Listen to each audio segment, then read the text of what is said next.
महाराज को फिर मिला ताज। ज्योतिरादित्य सिंधिया को मिली बम्पर जीत। गुना लोकसभा सीट से सिंधिया ने मारी बाजी। मध्य प्रदेश की गुना लोकसभा सीट के रिजल्ट पर सबकी निगाहें टिकी थी और इस बार ज्योतिरादित्य सिंधिया ने बाजी मारते हुए गुना की सीट पर 2 लाख से ज्यादा वोटों से कब्जा कर लिया और अपने प्रतिद्वंदी कांग्रेस के राव यादवेंद्र सिंह को करारी शिकस्त दी।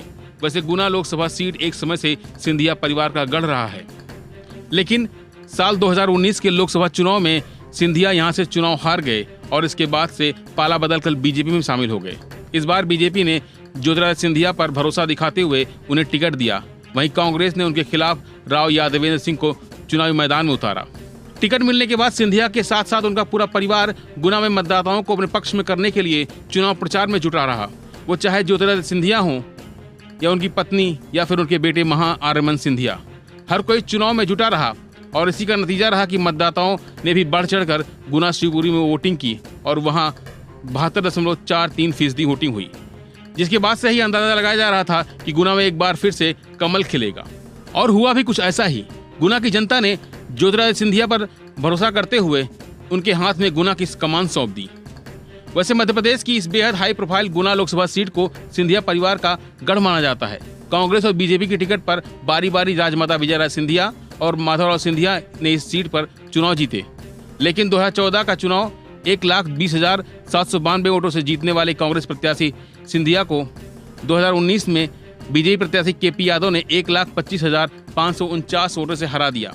14 बार लगातार अजय रहने वाला सिंधिया परिवार के किसी प्रत्याशी की गुना शिवपुरी संसदीय क्षेत्र में यह पहली हार थी और यही वजह थी कि ज्योतिरादित्य सिंधिया के लिए गुना सीट इस बार साख का सवाल बन गया था। 2019 के लोकसभा चुनाव में हार के बाद कांग्रेस के अंदर उनके लिए असहज स्थिति हो गई थी। इस हार के बाद ही उन्होंने पार्टी बदलने का फैसला लिया था। ऐसे में 2024 चुनाव में जीत हासिल कर वह उस दाग को पीछा छुड़ाना चाहते हैं। ऐसे में चुनाव के दौरान उन्होंने प्रचार में कोई कसर नहीं छोड़ी और इसी का नतीजा रहा कि ज्योतिरादित्य सिंधिया ने 2024 में लोकसभा चुनाव में जीत दर्ज कर ये बता दिया कि गुना की सीट पर हमेशा सिंधिया परिवार का दबदबा रहा है और आगे भी रहेगा। वहीं गुना लोकसभा सीट की बात करें तो ये 1952 में प्रभाव में आई। शुरुआती दौर में यहाँ हिंदू महासभा का प्रभाव रहा। सबसे पहले बीजी देशपांडे यहाँ के सांसद बने। इसके बाद 1957 में राजमाता विजयाराजे सिंधिया चुनाव लड़ी और जीत गईं।